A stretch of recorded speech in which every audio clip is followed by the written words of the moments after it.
Hi friends అందరికీ ఈరోజు Sunday special ఏంటి మా ఇంట్లో అయితే చికెన్ కర్రీ చూపించేస్తున్నాను చూసేయండి. ఆయిల్ పెట్టాను. ఆయిల్ పెట్టిన తర్వాత చూడండి ఆనియన్స్ పచ్చిమిర్చి కట్ చేసుకున్నవి అయితే వేస్తాను. తర్వాత కొంచెం పసుపు కొంచెం సాల్ట్ అయితే వేసుకున్నాను, కలిపేసాను అనమాట. తర్వాత వెంటనే కొంచెం చూడండి రెండు టమాటాలు ముక్కలుగా కట్ చేసుకున్నవి వేస్తాను అనమాట. ఓకేనా. కలిపిన తర్వాత అల్లం వెల్లుల్లిపాయ పేస్ట్ అనమాట. ఓకేనా, వేస్తున్నా. ఒక స్పూన్ అయితే వేస్తున్నాను. కర్రీ అయితే చూసారు ఎంత కలర్ఫుల్గా ఉందో. ఓకేనా. మీ ఇంట్లో కూడా చికెన్ లవర్స్ ఉన్నారా నాకైతే కామెంట్ చేయండి.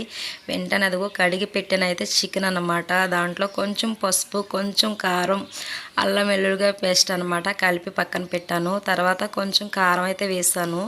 అదిగోండి కర్రీ అయితే చూసేయండి. తర్వాత కొంచెం వాటర్ అయితే పోస్తాను అనమాట. మూత పెట్టేసి ఒక 10 మినిట్స్ అయితే కర్రీ అయితే అదిగోండి రెడీ అయిపోయింది. చూసారా ఎంత బాగుందో. స్మెల్ అయితే విరగా తీసేస్తుంది. నెక్స్ట్ లెవెల్ అనమాట.